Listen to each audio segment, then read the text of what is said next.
s'y réunit dans le Métropolis restaurant à Morges, près de Lausanne, en présence d'un certain nombre d'astrologues, ou d'ex-astrologues, en tout cas de professionnels et puis de chercheurs, Axel Fechner, Marcel Bianchi, Eric Winkelmann et Christophe Gros, et puis en compagnie bien sûr aussi de Stanislas Marty et Isabelle Ducommun. Descamps, maintenant c'est Descamps.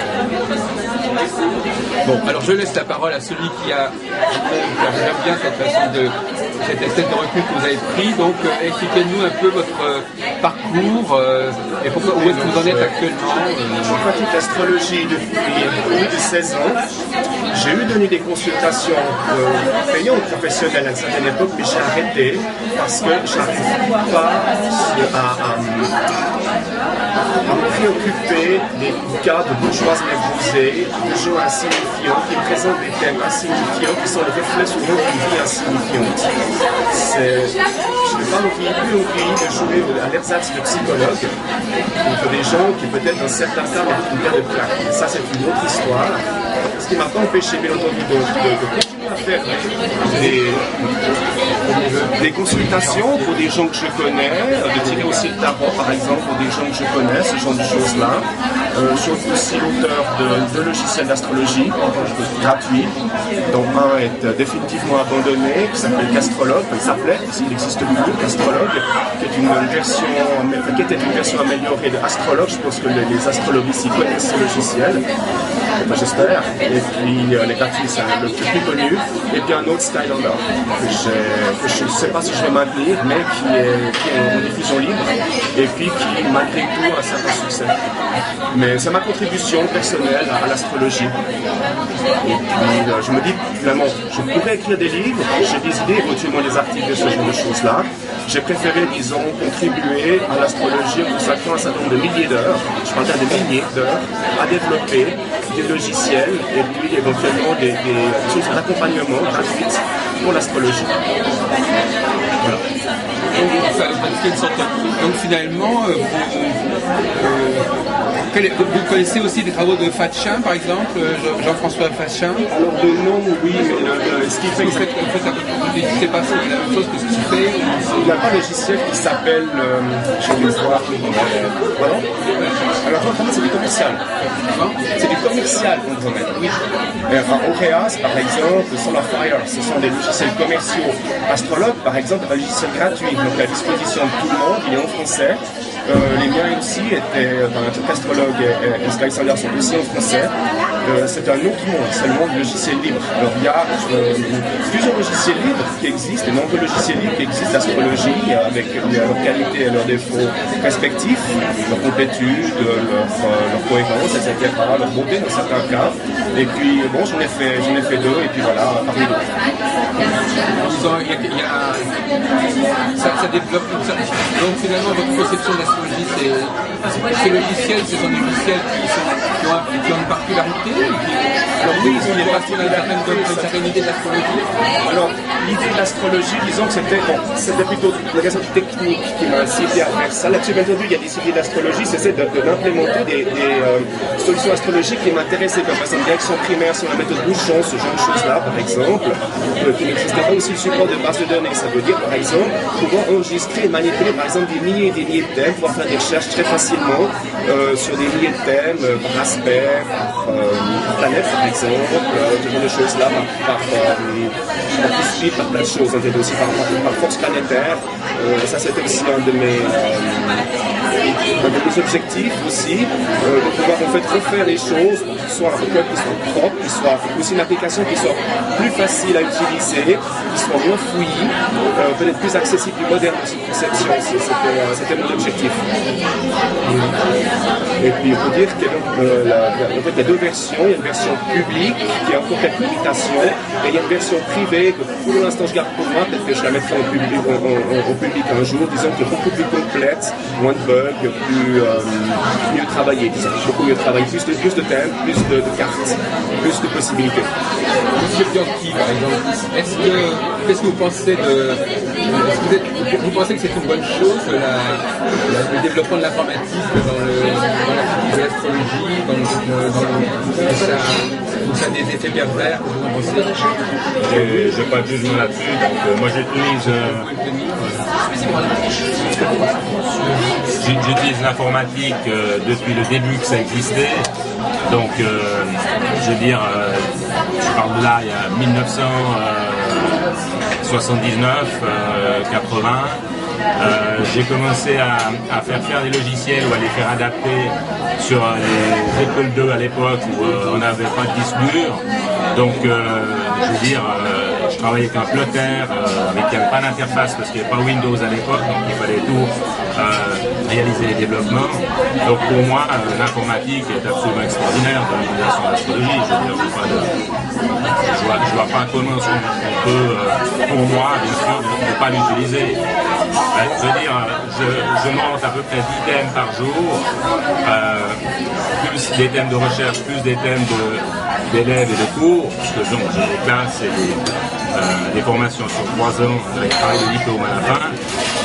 C'est sûr que le nombre de cartes du ciel que je fais pour les élèves, l'avantage de l'informatique, c'est ok, quelqu'un a une date, on la prend, on développe le sujet de manière spontanée et le thème est monté en 30 secondes.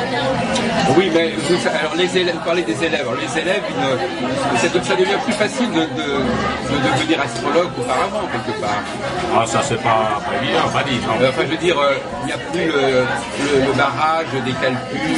Ça, on l'apprend toujours. On l'apprend toujours. Ah ouais, moi, je l'apprends toujours dans mes cours. Après, les gens font ce qu'ils veulent. Donc, parce que je pars du principe qu'on doit toujours pouvoir avoir une panne d'ordinateur et de pouvoir monter un thème astrologique. Ça, c'est clair.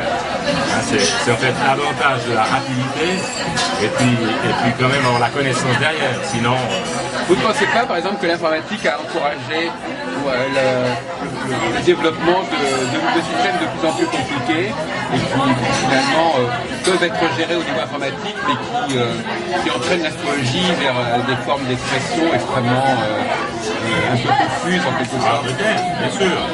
Tout développement technique a son revers de médaille, que ce soit le téléphone portable, que ce soit des caméras de ce genre à tout niveau. C'est clair. Bien sûr, maintenant il faut bien faire la différence entre l'interprétation au niveau de l'informatique et le calcul de la carte du ciel. Parce qu'il y a encore après tout un autre monde au niveau de l'interprétation qui se fait sur Internet, il y a énormément de choses qui se font. Certaines choses sont bien, d'autres sont un petit peu simplistes. Bon, on va continuer le tour de table sur ce point. Alors, vous avez la même sensibilité que nos amis concernant l'informatique, M. Winkelmann? Tout à fait. L'informatique, c'est un outil de calcul. Pourquoi, à l'époque, il n'y avait pas d'ordinateur? Mais à quoi ça sert de faire des calculs? Si moi, je donne des cours d'astro, c'est pas pour faire de l'algèbre, ni faire calculer des astronomes. Sinon, je donne des cours de maths, de géométrie, de tangente, de sinus et cosinus, etc. Donc, moi, il n'y a aucune utilité, à part comme dit Marcel, l'ordinateur est en panne, de faire des calculs. Ça sert à rien. Maintenant, on a 10 000 programmes, il n'y a pas de problème. Et puis, c'est une rapidité. À l'époque, 200 ans en arrière, un astrologue, il montait un thème par 2 ou 3 jours, mais il était payé par le prince. Moi, si le roi de Moldavie me paye pendant une année entière pour faire d'astro, je suis d'accord. Donc, il travaillait pour une ou deux personnes. Aujourd'hui, c'est plus l'époque, on travaille pour un certain nombre de clients, on n'a pas le temps de s'amuser à dessiner un thème. Est-ce que vous pensez que, quelque part, le public, est-ce que ça vient consolider en quelque sorte l'image de l'astrologie, qu'elle passe par l'informatique justement? Il a l'impression comme ça que le fait que le thème soit bien, soit sorti d'une machine, c'est moins artisanal, c'est moins. Est-ce que ça a contribué à améliorer l'image scientifique, techno-scientifique de l'astrologie, ce passage par l'informatique? Les éphémérides sont fournis par la NASA. et ainsi de suite. Hein. C'est important de dire ça. Voilà, il y a tout Ça change rien. un champ, tout un arrière-plan techno-scientifique de l'astrologie régulière. L'important en astro, c'est d'interpréter un thème, c'est pas faire des calculs. Non, mais on parle de l'image qui est comme ça. Alors donc, on va demander la sensibilité de Axel Fechner. Est-ce que vous pouvez nous apporter un autre son de cloche ce qui a été dit? Moi, j'ai toujours été d'avis de savoir utiliser les éphémérides, l'étape des maisons et construire son thème ou quelques thèmes à la main pour savoir quels sont les calculs à faire. Mais effectivement, le gain de temps avec l'informatique, il est indéniable et je dois avouer que j'utilise maintenant l'informatique exclusivement pour monter des thèmes. C'est un gain de temps extraordinaire. Ça permet de travailler plus vite, plus. Oui, alors par exemple, il y a des systèmes qui étaient. Bon, moi personnellement, je suis plutôt pratique une astrologie qui n'utilise pas l'informatique. Je n'utilise pas les thèmes de naissance. Je crois que justement, je prends par exemple le cas des directions primaires. Dans les années 60, on avait alors qu'il n'y avait pas encore l'informatique n'était pas encore installée au niveau des calculs, on avait tendance à ne pas les utiliser parce que justement elles étaient trop compliquées, etc. Donc il y avait une certaine sagesse, en quelque sorte, enfin, je veux dire, un certain bon sens, une certaine logique intérieure à dire on ne va pas se casser la tête à faire des trucs compliqués, on ne va pas élaborer des systèmes compliqués parce que justement on perd beaucoup de temps et puis quelque part on avait le sentiment que si c'était compliqué au niveau des calculs, ça voulait dire que ça devait être compliqué aussi au niveau du psychisme. C'est-à-dire que quelque part, s'il y a du mathématique au niveau des calculs, ça veut dire que ça présuppose que dans notre tête aussi il y a des mathématiques. Donc plus on complexifie le système, plus ça suppose que le système il est compliqué dans la tête des gens, etc. Et inversement, donc ça nous éloigne de plus en plus de la recherche de l'astrologie, disons minimale, plus simple, etc. Donc ça encourage. L'autre jour j'étais à Bordeaux, il y a un type qui a fait un exposé qui s'appelle Gabriel Ruiz, un bouquin qui est paru justement comme par hasard chez Auréas, donc une société d'informatique. Il a dit l'astrologie uranienne du début du XXe siècle, elle était quasiment inutilisable au moment où elle a été mise en route, et maintenant qu'il y a l'informatique, on peut enfin l'utiliser. Et nous, donc ça va très loin. Donc on va avoir venir des choses de plus en plus complexes qui sur le plan mathématique sont gérables par l'informatique, sur le plan astronomique ça ne correspond pas forcément à des réalités astronomiques d'ailleurs, il y a beaucoup d'éléments fictifs en astrologie on peut se demander si on n'est pas décalé par rapport à l'humain. Quelque part, ce qui est informatique, ça veut dire que ça dépasse le cadre du mode normal de fonctionnement relationnel. Bon, quand on fait l'informatique, c'est qu'on il y a une certaine évidence du psychisme, une certaine spontanéité du psychisme qui est dépassée. Qu'est-ce que vous en pensez, vous, Stanislas, de cette débat qui vient de s'avancer sur les effets des... Personnellement, j'ai été influencé par Christophe, notamment, parce que j'ai moi-même écrit un logiciel d'astrologie. D'accord. Voilà. Mais c'est pas une raison. Oui, d'accord, mais alors, ça c'était un fait. Mais c'est un fait. Et puis maintenant, c'est vrai que je me pose beaucoup de questions sur la valeur de ce travail, quoi, si vous voulez. Oui. Notamment, à quoi ça sert finalement? Est-ce qu'on facilite vraiment la recherche en astrologie on participe d'un mouvement, ça nous fait plaisir, c'est ludique, on fait ça pour soi, on fait des logiciels, c'est facile, mais qu'est-ce qu'on en fait après? Ça, c'est un problème qui me tient à cœur ces temps-ci. Oui, je crois que vous avez bien raison. Je me sens même, on peut même dire une responsabilité. Une culpabilité même. Une responsabilité, mais une responsabilité dans la démocratisation à outrance.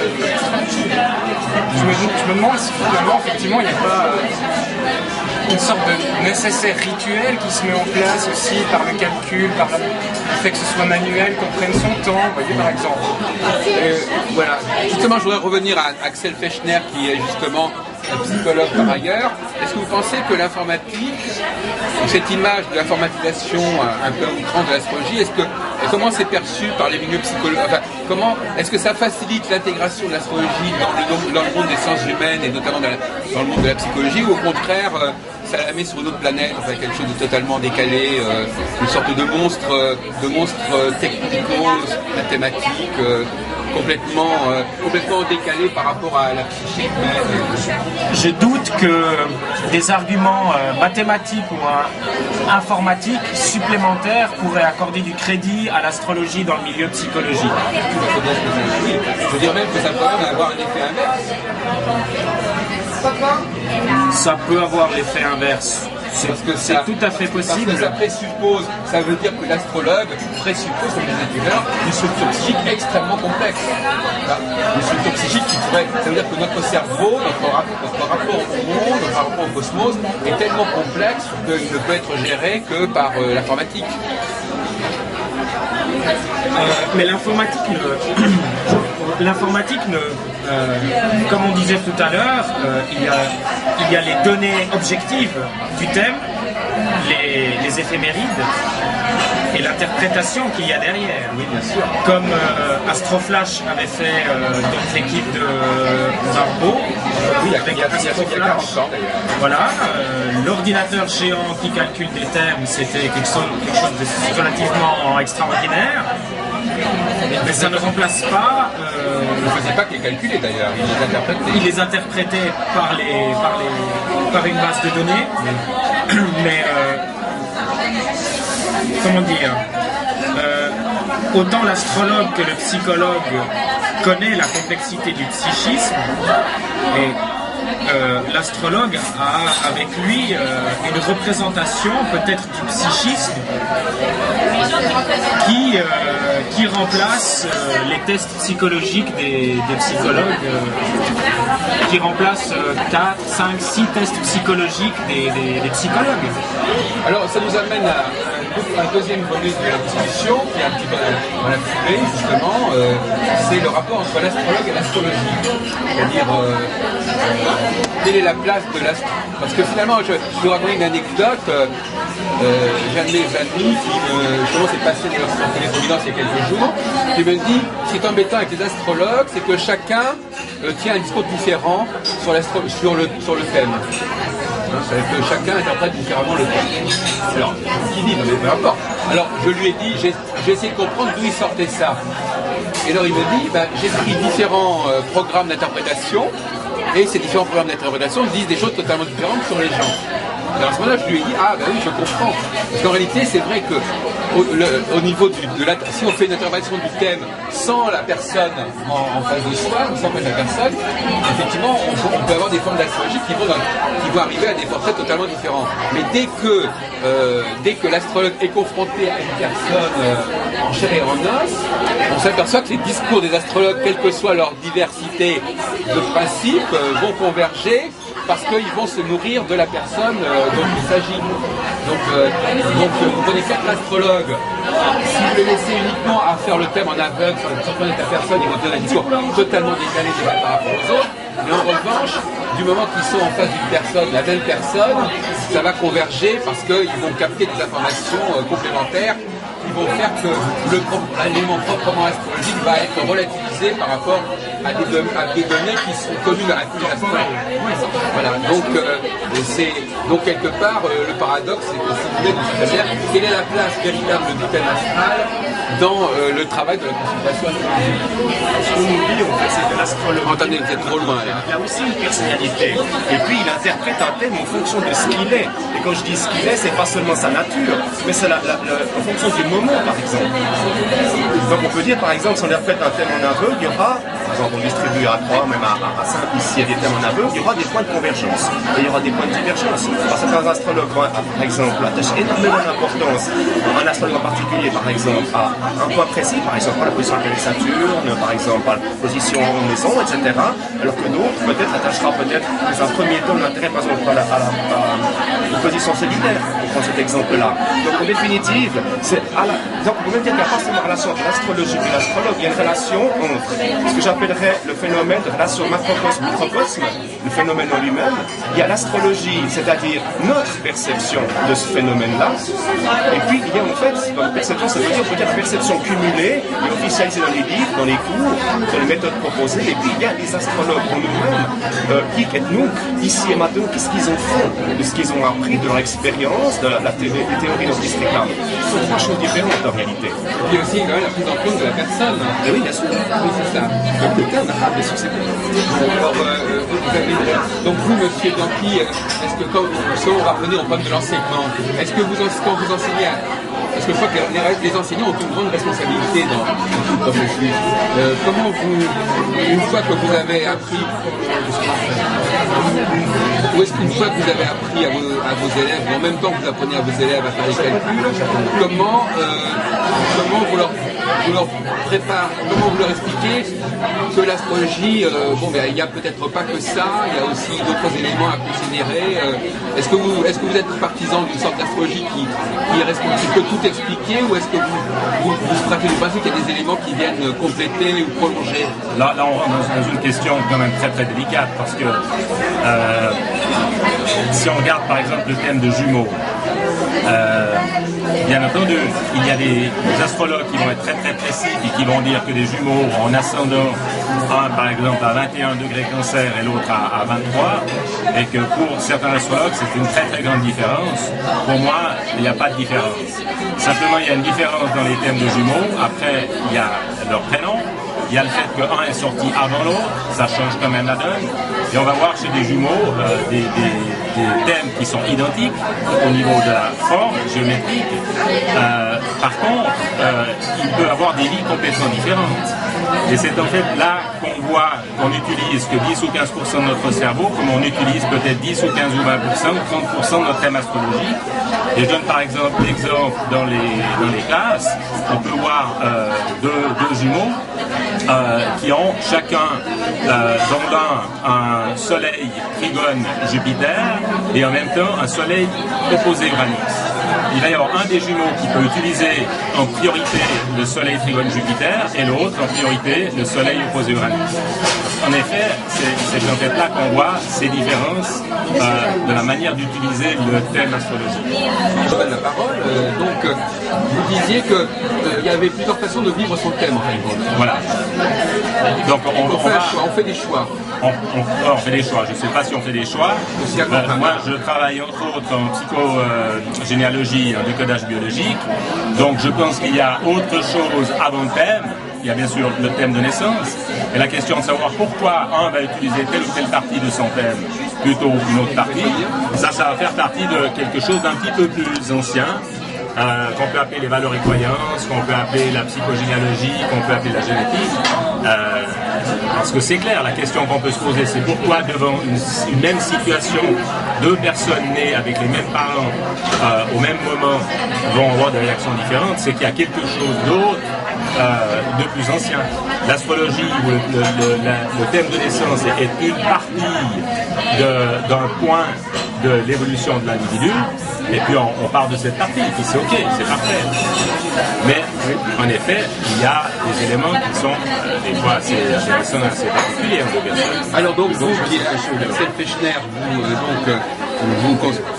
je pense que vous considérez que l'astrologue doit s'informer ou doit capter d'autres informations que celles qui sont dans le thème, ou bien on peut trouver tout dans le thème en quelque sorte. Est-ce que c'est important pour vous de savoir la situation socio-professionnelle, le fait que la personne est un homme ou une femme, enfin est-ce qu'il y a des informations comme ça qui viennent éclairer le thème, ou est-ce que pour vous, qui avez une double formation d'astrologue et puis de psychologue, comment vous dialectisez ces deux formations? Et j'ai l'impression que vous avez beaucoup investi sur l'astrologie, ou bien ça reste quand même quelque chose qui doit être complété? Alors moi je vais répondre par ce qu'a dit Marcel, c'est-à-dire qu'on a plusieurs façons de vivre son thème, j'estime, c'est-à-dire c'est la liberté en fait de faire sa vie, mais force est de constater en tout cas en psychologie que on ne choisit pas délibérément ou très consciemment, on a l'impression de choisir après délibération et raison nos choix ou nos actions, ce qui révèle la plupart du temps relativement inconscient ou pulsionnel.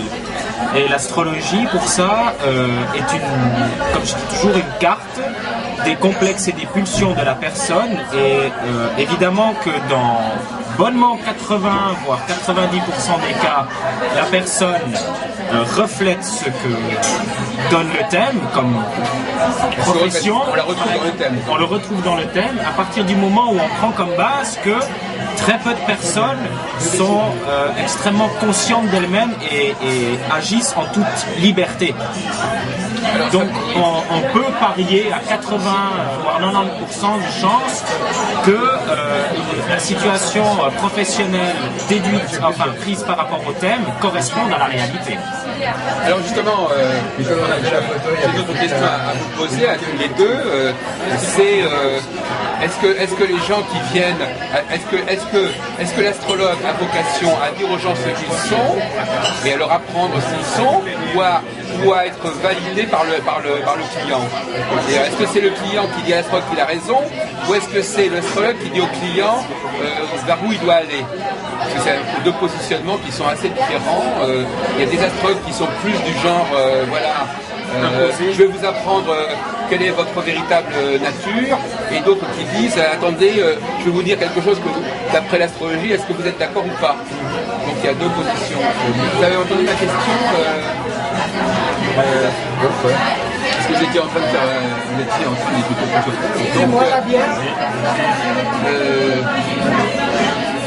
Donc, donc la question c'est quelle attitude avez-vous en tant qu'astrologue par rapport à votre client?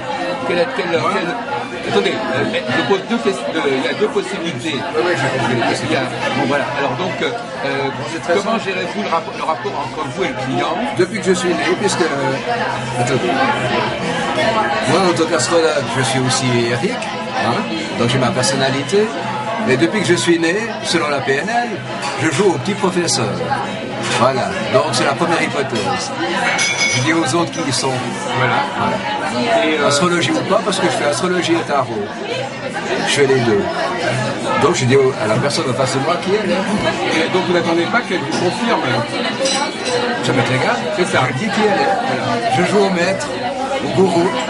Alors vous, justement, tout à l'heure, vous décriviez vos réticences par rapport aux conditions de la consultation telle qu'elle s'imposait à vous. Est-ce que vous pensez que vos clients viennent pour savoir qui ils sont et qu'on leur dise un peu plus qui ils sont, ou est-ce qu'au contraire, c'est vous qui allez chercher à vérifier l'astrologie par rapport à ce qu'eux, ils savent d'eux-mêmes? Je réponds, non, je vois que une bonne partie, disons, des clients, ou même des astrologues, pratiquent ce qu'on appelle l'astrologie, je nomme l'astrologie ASTA, c'est-à-dire amour, santé, travail, argent. Voilà, ils ne cherchent pas à savoir qui ils sont. Ils ont rarement les questions existentielles. Eux, ce qui les intéresse, c'est par exemple des questions très terre-à-terre. Typiquement, justement, la fameuse bourgeoise névrosée, mon prince charmant va-t-il arriver? Enfin, après 30 ans d'attente. Là, j'ai entendu ce genre de questions-là. Donc ils veulent savoir des choses qu'ils ne savent pas. Ben, ils aimeraient bien le savoir, mais de s'attendre des questions très terre-à-terre. Je ne sais pas, en santé par exemple, je sais pas moi, vais-je guérir? Ça on peut encore admettre. Éventuellement, c'est une question d'argent, j'ai investi, est-ce que je vais gagner, ou investir, et des choses comme ça. C'est très terre-à-terre. Je crois que l'astrologie, disons, de quête de soi, de recherche de soi, c'est une minorité de gens. En tout cas, dans l'expérience que j'ai, je sais que c'est les gens qui viennent chez l'astrologue, ça m'est arrivé aussi, qui ont de vraies questions d'existence. Alors ça m'intéresse. Ça vaut la peine.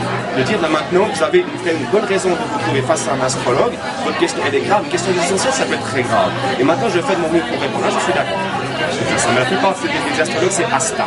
Est-ce que vous ne cherchez pas à à cadrer ce que vous allez dire à la personne en tenant compte de ce qu'elle a fait auparavant, de ce qu'elle a vécu auparavant. Oui, bien sûr, ça veut dire que du moment où j'interprète un thème face à un client, enfin en tout cas un intéressé, il est clair que la personne en question a des attentes. Je rarement par hasard. Alors typiquement, par exemple, je fais une vérification par un thème horaire et je m'aperçois typiquement que voilà, j'ai un client qui a 29 ans et puis qui se pose des questions et puis par exemple ça, voilà, ça, je prends le mettre une indé, par exemple, en effet, quand uniquement des questions d'argent et puis peut-être que je peux essayer de l'aiguiller en disant mais est-ce que vraiment l'argent est important? Mais il ne m'écoute pas. Il n'est pas là pour ça. Il n'est pas là pour m'écouter. Il est là finalement pour que je le conforte dans ses choix, que je roule le jour d'un psy à bon marché, que éventuellement je fasse un expert immobilier, un expert financier, que je le rassure, que je le, ben oui, mais tout ça, que je le cajole, que je le caresse le poil, le caresse comme un un petit massage psychique. Voilà, exactement. En fait, les gens, ils n'ont pas nécessairement une attente astrologique, hein, ça c'est clair. Ils ont d'autres attentes.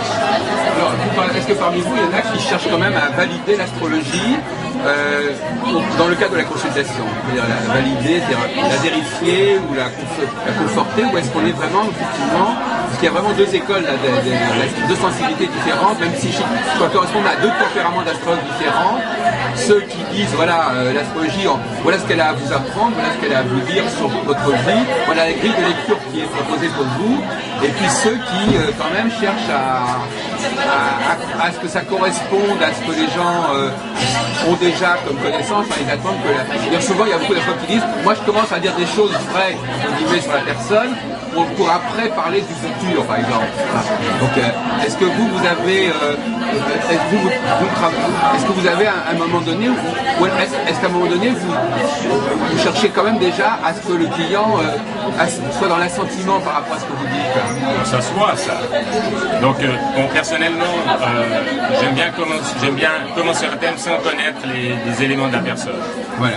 Donc, je démarre. Comme je suis plutôt du genre à avoir confiance en ce que je dis, donc je vais le faire, mais j'explique bien à la personne, c'est d'abord une lecture du thème, une lecture de la carte du ciel. C'est pas, tiens, je vais dire ça à cette personne pour lui faire plaisir, des choses comme ça. Je vais dire le thème, fonction bien sûr de mes filtres. Moi je travaille beaucoup avec Pluton-Saturne, hein, Pluton-Saturne, Lune, Vénus, c'est beaucoup dans le psychologique et des éléments comme ça. Et j'aurais expliqué à la personne en fait qu'elle est tout un potentiel et aujourd'hui elle vient avec des besoins ou elle vient avec des questions ou elle a dans sa vie des envies. Et puis par rapport à ça on dit ben, j'aimerais bien faire ça mais je peux point.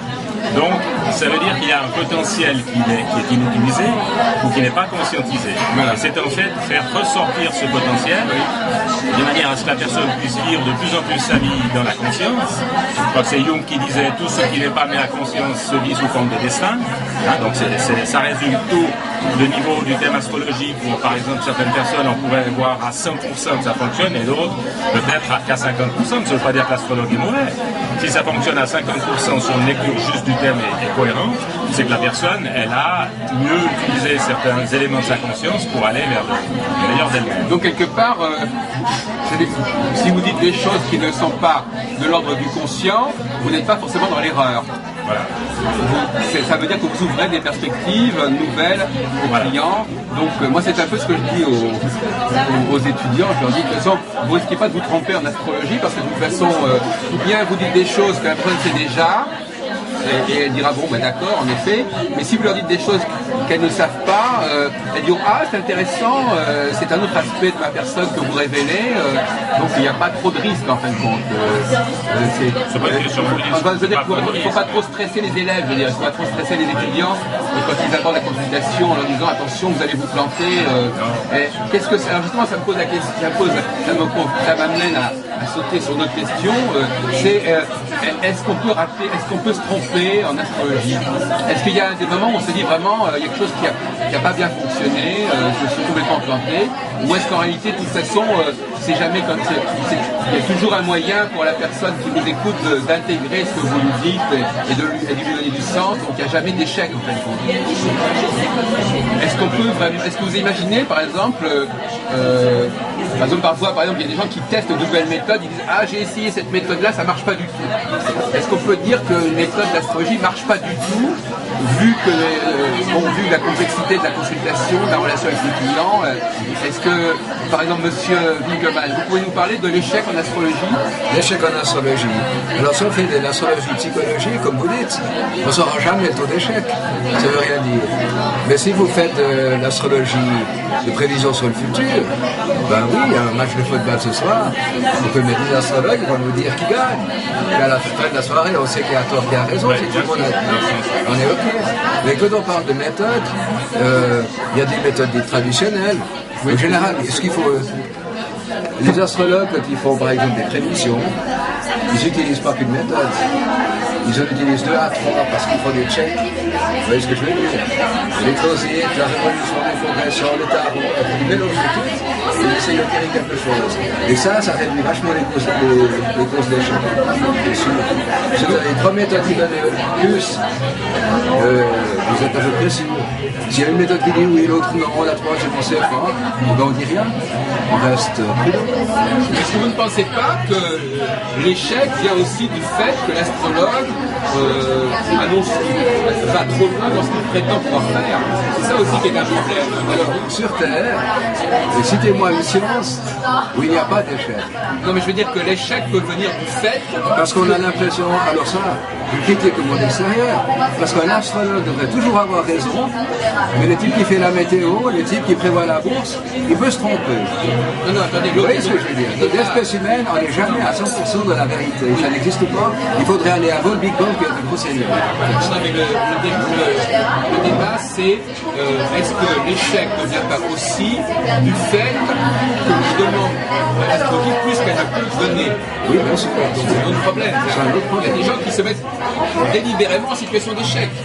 Ils mettent la barre tellement haut par rapport à ce qu'ils prétendent obtenir qu'ils se mettent...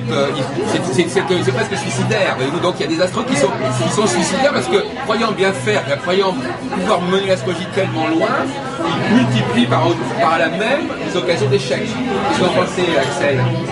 Est-ce qu'au niveau de la psychiatrie de l'astrologue, des astrologues qui sont un petit peu fous furieux et qui vont trop loin dans ce qu'ils prétendent faire, et donc par conséquent, automatiquement, l'échec il est au rendez-vous? Alors il a probablement pas assez compulsé son propre thème, il n'a pas assez peut-être pris du recul par rapport à ses capacités. L'astrologie, on l'a fait au départ quand même pour soi-même, quelque part. Si on commence l'astrologie, c'est peut-être aussi un peu pour soi. Et une personne qui prétend plus que ce qu'elle est capable de faire devrait retourner devant son Athanor et continuer un petit peu à cogiter. En tout cas, moi, c'est ce que je fais. Il y a comme un dilemme dans cette situation. Il y a un dilemme, c'est que on va dire, oui, mais si vous faites des choses trop vagues, ça ne pourra pas l'astrologie. On entend souvent ce genre de choses. C'est-à-dire qu'en fait, on nous met dans cette situation presque une double bind, c'est-à-dire ou bien vous allez vers l'échec, mais au moins vous essayez de vraiment prouver l'astrologie, un peu genre Barbeau qui dit il faut prendre des risques, il faut y aller, voilà. Ou bien alors on ne prend pas de risques et à ce moment-là on reste dans une espèce de discours que certains considèrent comme un discours relativement inconsistant et qui ne serait pas démonstratif. Donc, en fin de compte, on est confronté à cette espèce de situation sans issue où soit je vais vraiment frapper d'un grand coup et que ça va vraiment prouver l'astrologie parce que c'est tellement gros que ça va vraiment frapper tout le monde. Ou alors, mais avec tous les risques d'échec et puis des trucs comme ça, ou alors on va essayer de trouver un juste milieu, mais alors justement le problème c'est de savoir, c'est la question que je vous pose, qu'est-ce qu'on peut prévoir en astrologie? Qu'est-ce qu'on peut dire en astrologie qui soit à la fois pas complètement inconsistant, pas complètement passe-partout, et puis pas complètement non plus délirant et suicidaire? La méthode que je pratique dans ce cas-là, parce que je connais évidemment ce problème, il est classé chez les astrologues. Ça consiste, face à un client, ne donner pas une interprétation, mais en donner par exemple 2 ou 3. Et ça rapporte toutes, justement, par exemple, la même configuration. De telle sorte que ça explique d'abord au client qu'il n'a pas à avoir une considération univoque sur, par exemple, sur un aspect particulier du thème. Il ne doit pas s'attendre forcément à quelque chose d'extrêmement déterminé. Je lui donne un ensemble de possibilités, tout en lui disant que, en fait, ce qui peut se passer, disons, peut peut analogiquement correspondre à les 2 ou 3 exemples que je lui donne. Ça c'est clair. On peut être extrêmement catégorique si par exemple on a une détermination très forte, par exemple je sais pas, un type plutonien par exemple, ou très jupitérien, il a peu de chances de se tromper. Simplement c'est peut-être la manière dont il va vivre son Pluton, son Jupiter qui vont faire la différence. Mais là toujours, ne pas être univoque, ne pas non plus se disperser disons dans trop d'interprétations divergentes, donner 2 ou 3 exemples bien pertinents, ça c'est tout à fait possible. Alors vous avez quelle est la position, vous avez une position raisonnable sur ce problème, à la fois d'être efficace, à la fois de ne pas en faire trop, à la fois quand même d'être quand même assez convaincant. Je pense que c'est quand même important d'être convaincant. Maintenant, l'objectif n'est pas de créer le destin de l'autre. C'est quand même la différence entre être convaincant et créer le destin de l'autre. Et je pense qu'en consultation directe, il y a quand même entre le thème et le ressenti de la personne des choses qui se passent et qui font qu'à un moment donné, l'astrologue sait qu'il est dans le juste. Et même dans psychologie, qui peut être vague, très vague si ça doit, si on veut être un peu retrait. Mais si on parle par exemple d'un Saturne en Poisson ou d'un Saturne en maison 12, eh bien c'est clair que si on parle à une femme, eh bien je veux dire normalement tous les astrologues du monde, s'ils parlent de Saturne en Poisson, ils devraient être dans la reconnaissance d'une structure que la personne a vécue dès son enfance qui est diluée. C'est une structure diluée, ça peut être le père ou ça peut être quelqu'un dans la famille, mais c'est déjà une structure diluée. La personne n'a pas de repère avec un Saturne en Poisson. Donc c'est quelque chose de précis, ça, au niveau psychologique. Si en discutant, en dialoguant avec la femme, qui vient parce qu'en fait elle a un mari qui est ivrogne ou qui est alcoolique ou qui gère rien et qu'on voit un Saturne en Poisson, on va comprendre, enfin moi je vais comprendre que déjà cette femme, elle a eu une expérience d'un père dilué ou d'un père qui ne tenait pas trop bien la route. Et évidemment son cerveau l'amène, son cerveau archaïque l'amène à reproduire l'expérience pour qu'elle tente de comprendre l'histoire de base. Et là, on arrive à quelque chose de très précis, même pour les autres psychologies. Et là, je pense que je vais être assez pointu sur ce point de situation.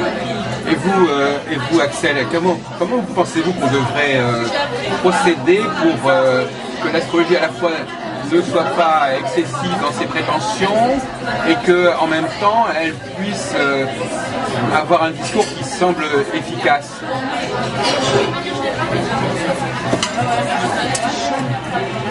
Vous avez résolu le problème. On parle de ce que l'on sait. Si on ne sait pas, on se tait. Je crois que c'était Eric qui en parlait. Merci. Merci. Si je ne sais pas, je m'abstiens. Et je parle de... Non mais comment vous pouvez marquer, si on voulait parler d'expression un peu vulgaire, de marquer des points, comment est-ce qu'on peut marquer des points en astrologie sans prendre des risques absolument excessifs et sans parler de façon un peu passe-partout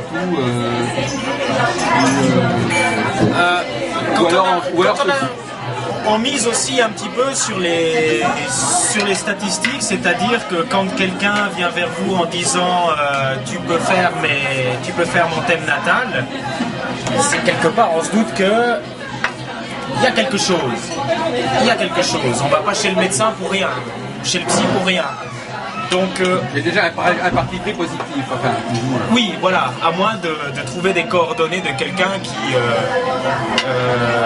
qui n'est pas forcément sensible. Oui, le premier, voilà, exactement, le lambda dans la rue. Mais même, dans pratiquement chaque thème, on peut trouver un élément assez fort, une conjonction au maître ascendant, une conjonction à l'ascendant qui peut nous donc des points saillants, des points déterminants qui ressortent, une sorte de charpente qui nous permet quand même de donner des déterminations, c'est-à-dire peut-être l'ambiance au foyer pendant l'enfance, ou la période de l'adolescence, ou le rapport avec la sexualité, le rapport avec l'argent.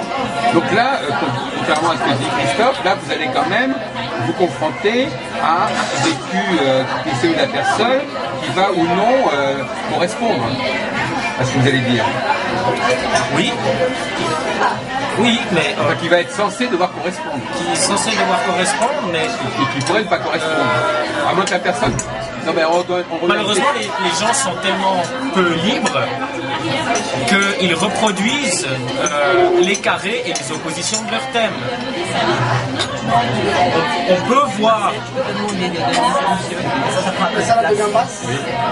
peut voir des carrés et des oppositions qui sont vécues de manière magistrale dans un travail énorme, dans un dépassement de capacité, et on peut voir aussi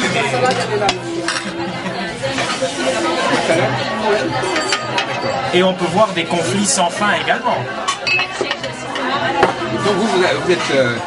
Donc vous parlez comme quelqu'un qui croit beaucoup en astrologie, hein, on a le sentiment. Hein. Vous êtes vous dites, voilà, s'il y a tel aspect, il y a des aspects qui sont tellement forts dans le thème que forcément, là on est sûr de gagner, là. On est sûr de viser juste. L'aspect, si on le vit, on a donné quelque chose. La personne, elle le vit ou elle le vit pas, c'est autre chose. Voilà, je pense que l'astrologue, s'il le précise bien, c'est comme un transit de Pluton sur le Soleil. Ben, c'est clair qu'on peut être très très vague. On peut bien comprendre que le Soleil c'est une chose, Pluton c'est une chose, c'est comme une lame du tarot. Une lame du tarot, elle ne veut pas dire juste une chose, elle dit 1, 30, 40 ou 100 choses. Et là, on est dans la même notion. Donc, vous expliquez à votre client que il y a plusieurs grilles de lecture, mais qu'il y en aura au moins une de celles que vous allez exposer qui sera la bonne. Voilà, et en fonction du moment, de l'instant et du client, l'astrologue devrait quand même arriver à cerner plus ou moins la bonne. C'est-à-dire qu'on dira, il n'a peut-être pas donné une seule solution, mais il a quand même le mérite d'avoir circonscrit le problème et d'avoir défini quand même les grandes probabilités. Ouais, bon, ben, ça peut être des probabilités assez précises quand même, hein, parce qu'on est dans un instant avec un client, avec un astrologue qui a aussi son intuition ou ses perceptions, et c'est clair que si on fait un thème écrit, là on va mettre ces probabilités. Si on fait un thème à distance, c'est important de mettre les différentes probabilités. Ces probabilités vont se resserrer d'une façon qui peut être très précise si on est dans le direct. Alors, je voudrais vous poser une autre question, je ne voudrais pas vous couper l'appétit. C'est... alors, je vais employer une expression peut-être un peu abstraite. Quelle est l'unité de temps en astrologie? Quelle est la meilleure unité de temps en astrologie? C'est-à-dire, est-ce que l'astrologue prévoit à quelle échéance? Est-ce que la durée de l'événement qu'il prévoit? Supposons on a parlé de l'événement lui-même, on n'a pas parlé du moment où cet événement se produit. Est-ce qu'on prévoit un événement en disant voilà, ça va être dans le mois, parce qu'il y a la précision dans ce qui va se passer, mais aussi de précision dans la date. Est-ce que, d'ailleurs les deux on peut essayer de souhaitable de combiner les deux, mais est-ce que la prévision que vous envisagez les uns et les autres, elle se situe, vous donnez quelle marge de précision quand vous faites un pronostic, voilà. Mais au niveau du temps, oui, voilà. Ça dépend de la résistance de la personne. Pour moi, ça dépend. La personne va résister par rapport à quelque chose. Un transit qui peut durer 6 mois, ben, c'est clair que la personne peut réagir au dernier moment. En fonction des rétrogradations ou pas, il peut y avoir aussi des nuances, des différences. Mais ça dépend beaucoup du contexte, de comment la personne arrive dans le transit. Oui. Alors, attendez, parce qu'il y a plusieurs questions qui sont liées. Et il y a aussi la question... Attendez, vous mangez si vous voulez, il n'y a pas de problème. Il y a plusieurs questions qui se posent. C'est, est-ce que, premièrement,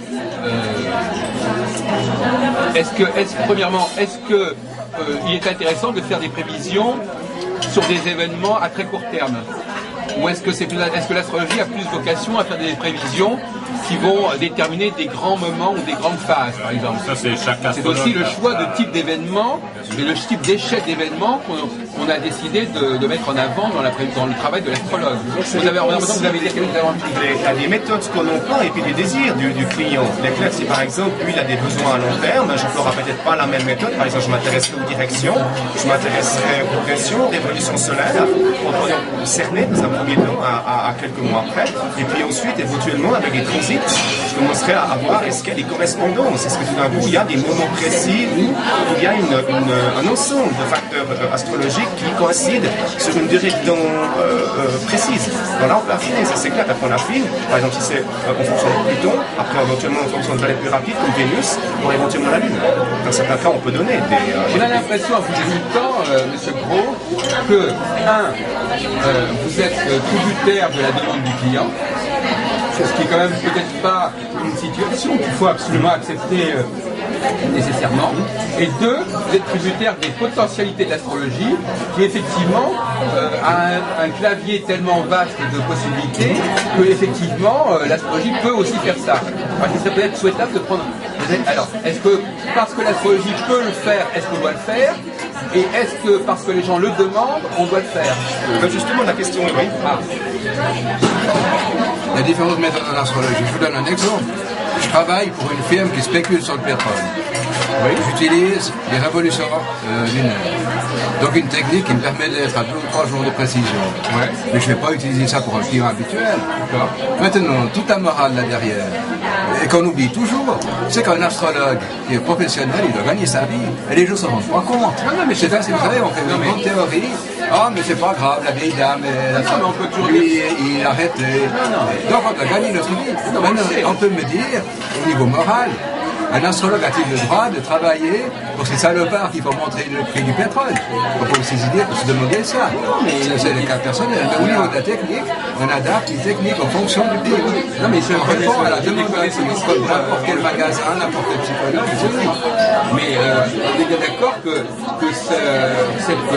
cette pesanteur de la condition sociale de l'astrologue, elle ne doit pas pour autant hypothéquer totalement la réflexion sur ce que doit être l'astrologie. Il faudrait un mécène qui finance des études d'astrologie qui soient neutres, qui soient non conditionnées par des déterminations économiques. Alors là, oui, c'est intéressant. Je trouve beaucoup plus intéressé, par exemple, de faire une astrologie débarrassée du souci du client, une astrologie théorique, une astrologie de recherche. Oui, ça m'intéresse aussi. Bien sûr, ça m'intéresse. Mais ça, c'est une autre question. Il faudrait quand même se demander s'il ne faudrait pas aussi changer l'image de l'astrologie. Parce que comme vous dites vous-même, c'est ce que les gens demandent de l'astrologie. C'est l'image qu'ils se font de l'astrologie. Et est-ce que, par exemple, alors je vous pose la question autrement, quelle image souhaiteriez-vous que les gens aient de l'astrologie? Alors ça, c'est deux questions. N'oublions pas une chose, c'est que les gens, ils ont une demande, tout simplement. D'accord. Ouais. Cette demande, les gens ont des demandes, la question de savoir quelles sont les demandes que l'astrologue peut gérer. Mais justement, ça dépend tout du type de client et des moyens dont dispose l'astrologue, de son éthique. Ça dépend d'un ensemble de facteurs. Il est clair que si, par exemple, ce sont des demandes d'un personnage, disons, une demande existentielle, qui est prêt à assumer, disons, des révélations, disons, qui peut-être un discours assez abrupt sur ses défauts, des choses comme ça, c'est une chose. Mais si c'est quelqu'un, par exemple, qui a d'autres demandes, l'astrologue doit adapter son discours. Et puis, ma foi, l'image de l'astrologie, elle dépend aussi, je dirais, de l'astrologue lui-même, qu'est-ce qu'il donne comme image, la qualité de sa prestation. Il a des moyens pour faire connaître son travail, des choses comme ça. Et puis ça, c'est difficile. Le problème, c'est que monsieur Gros, c'est que on peut poser le problème en disant chaque astrologue est responsable de l'astrologie par rapport à ses clients, mais là je suis en train de parler d'autre chose, je parle de peut-on changer l'image de l'astrologie. Mais il faut les moyens médiatiques pour ça. Oui, mais voilà. C'est même pour ça que je vous dis, c'est pour ça que je vous ai posé la question, en supposant que vous ayez les moyens médiatiques pour cela, qu'est-ce que vous proposeriez comme nouvelle image de l'astrologie? Alors justement, en supposant qu'un certain nombre de problèmes soient résolus, effectivement. Par exemple, présenter l'astrologie qui n'est pas destinée, par exemple, à la ménagère, mais qui est destinée, par exemple, comme ce Milton, par exemple, à l'entreprise, qui est destinée, disons, pour les gens qui ont, par exemple, des problèmes existentiels, qui peut être une astrologie, par exemple, pour les hommes politiques, mais que ce sont des questions qui soient très délicates. Éventuellement, parler justement d'interview, en disant, ben voilà, par exemple, je travaille pour une entreprise, je travaille pour tel personnage, qui doit être anonyme, et puis traiter, par exemple, de quel type de problématique il a, et c'est juste pour montrer que l'astrologie, finalement, intéresse des personnes, disons, qui viennent au-delà de la simple ménagère, mais simplement que ces personnes, pour des raisons évidentes de confidentialité et de sérieux, ou ne peuvent pas dévoiler leur attachement à l'astrologie. Il n'y a qu'un Mitterrand, à la rigueur, pour pouvoir avoir avoué qu'il faisait appel à Elisabeth Tessier à son époque. Quel homme politique, maintenant, qui serait avoué ici et maintenant, voilà, je fais appel à tel comme consultant astrologique. J'en connais pas beaucoup. Il n'y en a pas beaucoup. Peut-être, oui. Oui, Domenech. C'est pas non plus ça? Non, c'est un autre rapport. Alors, est-ce que M. Bianchi, je ne voudrais pas interrompre votre repas, donc est-ce que vous pensez qu'on pourrait essayer de faire évoluer l'image de l'astrologie, et que ce ne soit pas simplement le travail de l'astrologue confronté au pied du mur avec son client, mais qu'il faille le faire un peu en amont, c'est-à-dire au niveau des médias, ou au niveau de l'enseignement, ou au niveau de je sais pas quoi. Est-ce qu'il y a un moyen de ou à moins que vous pensiez que la situation est idéale. Enfin, je veux dire, Oui, pour moi, il n'y a pas de problème majeur. Voilà, il n'y a pas si ce n'est que, quand même, l'astrologie, depuis quelques années, à mon avis, je veux dire, là, les gens en France qui me disent la même chose, elle prend un sacré coup dans l'air. Voilà. Je veux dire, là, en effet, l'informatique est peut-être le tort, et tout particulièrement Internet, et tout particulièrement bien des gens qui n'ont pas de formation d'astrologie. Il y a beaucoup de voyants. C'est pourquoi on disait l'informatique démocratique. Oui, c'est en fait pas l'informatique, c'est la communication en fait, l'informatique. Mais il y a beaucoup de voyants qui ne connaissent que très très peu de choses à l'astrologie et qui se disent astrologues pour relever un tout petit peu leur niveau, si on veut dire ça comme ça. Alors, ça, sans plus tout ce qui se passe sur Internet par rapport à des études gratuites, par rapport à différentes choses, je dirais que ça dévalorise l'astrologie. Mais bon, au fond, l'astrologie, ça existera toujours. C'est un fond, c'est une, on peut dire, une science ésotérique, c'est une science profonde, science humaine bien sûr, mais je pense qu'elle existera toujours. Là, elle peut passer un creux de vague. Par contre, j'ai aucun souci au bien fondé de l'astrologie, à la qualité et à l'image de fond. Parce que régulièrement, quand je parle d'astrologie à des gens qui sont quand même un peu connaisseurs du passé, de certaines choses, on dit toujours c'est quand même quelque chose de puissant. Et là, l'image, elle est toujours là. Donc, il y a une sorte d'astrologie pérenniste, l'astrologie éternelle, qui en fait, ça nous ramènerait vers une autre question, c'est de savoir est-ce que l'astrologie telle que nous est parvenue, est-ce qu'elle est corrompue, est-ce qu'elle devait être, est-ce qu'on peut faire confiance dans la tradition astrologique, est-ce qu'il y a des choses à enlever, des choses à ajouter, enfin c'est aussi le problème du contenu de l'astrologie. Vous semblez laisser entendre que tout est bien dans le meilleur des mondes et que l'astrologie est ce qu'elle est, elle est devenue ce qu'elle devait devenir et qu'elle sera toujours ce qu'elle doit être et ce qu'elle a vocation à être. Oui, puisqu'il n'y a pas de hasard. Voilà, c'est ça. Donc, une question sur laquelle je vous engage actuellement, c'est le devenir même de l'astrologie dans son histoire. À votre avis, comment l'astrologie s'est formée, comment s'est-elle formée et est-ce qu'elle a pu se déformer au cours de son histoire? Je dirais qu'on a l'astrologie qu'on mérite et que finalement chaque civilisation, la nôtre en étude il y a un petit peu en déclin, finalement on ne peut pas dire qu'elle crée l'astrologie à 100% dans le sens qu'on a quand même cette fameuse relation qui est entre macrocosme et microcosme, mais la perception qu'elle en a n'était pas entièrement des déterminations que la civilisation nous offre. Et typiquement une civilisation qui se rapproche de l'ère du Verseau, plus en plus certains disent qu'on y est, d'autres disent qu'on n'y est pas encore. La question disons du Verseau se pose, rapport par exemple à l'individu et le groupe, la notion de liberté est très importante. Qu'est-ce que c'est que la liberté de l'homme? C'est-à-dire que l'astrologie qu'on a, finalement, elle est teintée de ces questions. Et puis finalement, les outils qu'on développe, ou la réinterprétation des outils qui sont très anciens, traditionnels, leur usage, disons, aussi nous pousse, disons, à interroger un thème, interroger l'astrologie de manière différente. Donc en fait, on peut dire qu'il y a une structure en oignon, dans le sens qu'il y a peut-être un noyau dur qui est intemporel, et puis il y a autour, disons, des habitudes, il y a des croyances, il y a des études qui ont été faites, il y a de nouvelles techniques, il y a des besoins, il y a toutes sortes de choses qui viennent se grouper là autour, qui font des couches et des couches. Alors peut-être qu'il faudrait pouvoir pénétrer cet oignon et puis connaître et comprendre de l'enveloppe extérieure jusqu'au noyau, qu'est-ce que c'est que l'astrologie. Et puis on se rapproche du noyau et puis ça devient difficile. Mais finalement, elle nous est parvenue à peu près intacte, l'astrologie, depuis son origine. Enfin, on va dire, au niveau des notions planétaires, des zodiacales, des aspects, des maisons, tout ça, c'est solide, ça. Je dirais que quand même, l'apparition d'une nouvelle planète avec le corps Uranus n'est plus plutôt en 1930. Il est clair qu'elle a changé la perception pas changé la perception de l'astrologie, mais elle a apporté de nouveaux éléments, elle a apporté peut-être aussi une nouvelle grille de lecture avec la notion de planète transsaturnienne, planète collective. Maintenant arrive par exemple des planètes comme Sedna et Eris, Eris c'est très récent. Donc, et puis maintenant se pose la question pour l'astrologie, mais je me pose aussi comment interpréter Eris. Il faut l'interpréter. Mais elle existe, pourquoi est-ce que je ne devrais pas l'interpréter? Du moment où j'ai l'éclat possible, par exemple, Iris, c'est la question des déesses de la discorde. Je me suis intéressé au cas c'est censé être l'exaltation en poisson, et au moment où Iris est entrée en poisson, là j'ai vu qu'il y avait quelque chose qui s'est rapporté à des Amazones, dans un empire africain, un royaume africain. Et puis, en fait, on donne aussi comme image d'Eris l'Amazone. C'est l'image que j'ai vue, disons, mythologique de Eris. Donc il y a besoin d'un travail à faire. Eris est une planète qui est très très lente. On a encore connaître ses paramètres orbitaux, mais les astrologues du présent et de l'avenir l'interpréter, ou trouver l'interprétation, la confronter à la réalité, ou la confronter à c'est à faire. Dès qu'on fait du bruit, mais si vous faites du bruit vous-même, c'est pas la peine. Voilà, c'est à faire. Par exemple, Eris. Donc vous êtes donc là, effectivement,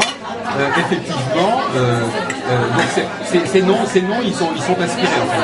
Les astronomes qui découvrent ces planètes et qui leur donnent des noms, ils sont inspirés par on ne sait quelle entité. Alors dans le cas de Pluton, c'est connu, on a découvert le plutonium juste avant, et puis je crois que c'est un Anglais dont j'ai plus le nom, un Américain dont j'ai plus le temps, je crois, avait en fait désiré attribuer en fait le nom de ce métal à la planète. On ne sait pas exactement pour quel motif, mais finalement on peut dire que la détermination qu'il a donnée, ce nom qu'il a donné, correspond assez bien aux qualités de la planète. Alors Eris aussi était trouvé par un astronome en fait, qui proposait un nom parce qu'il y avait un conflit dans la détermination de la planète. Auparavant, il a donné d'autres noms. Et puis je me dis, c'est à voir. Je ne prétends pas savoir, mais je me dis que tout est à faire maintenant. Bon, alors là, je ne pense pas que le monde soit complètement dans la même direction. Par exemple, monsieur Winkelmann, vous êtes un adepte des astronomes oracles, des astronomes qui sont capables de trouver la signification des nouvelles planètes. Et est-ce que vous croyez que ça crédibilise l'astrologie de commencer à travailler sur une planète qui est connue depuis 2 ans ou 1 an et puis que... Non mais écoute, moi j'ai fait physicien nucléaire au départ. Hein. Donc quand on choisit le nom d'une planète, il faut quand même vous rendre compte qu'il y a un départ. Il y a peut-être 200 bonhommes dans un même local pendant une semaine à discuter avec etc. Ça c'est pas tac. Et en fait, bon, elle aurait pu s'appeler Artemis cette planète ou une autre, un autre nom. Hein. Le choix d'Iris, j'étais pas présent. Alors, au départ, cette nouvelle planète, c'est ça le compte. L'idée, c'était que ce soit la planète de l'amour. Et ils ont pris Iris comme planète des disputes. C'est quand même un con. Hein? C'est étrange. Donc le nom des planètes n'est pas choisi n'importe comment, il correspond à un moment de l'histoire humaine. Bon, ça c'est sûr. Alors donc vous êtes tous d'accord là-dessus, vous êtes d'accord sur cette inflation mythologique et astronomique à la fois, de cette infiltration de l'astrologie par la mythologie et par l'astronomie qui va jusqu'à utiliser des mythologies esquimaux ou d'utiliser des facteurs qui ne sont même pas des planètes, enfin, etc. J'ai jamais compris comment est-ce que ça pouvait être possible de la part d'un milieu astronomique de recourir à la mythologie pour nommer les planètes, mais effectivement...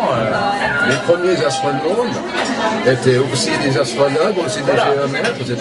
Et aussi grecs. On est imprégné de la culture grecque ici, à cette phase. Toujours. Tout à fait.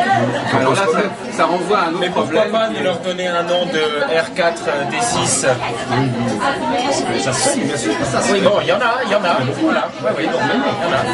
En tout cas, il y a eu une époque où on avait envisagé de donner le nom des astronomes eux-mêmes. Hein. Vous le savez bien, Herschel et même Le Verrier, etc. Enfin, il y a eu une hésitation à ce niveau-là. À un moment donné, ils disaient bon bah, on donne le nom comme un continent, on donne le nom de la personne qui l'a découvert.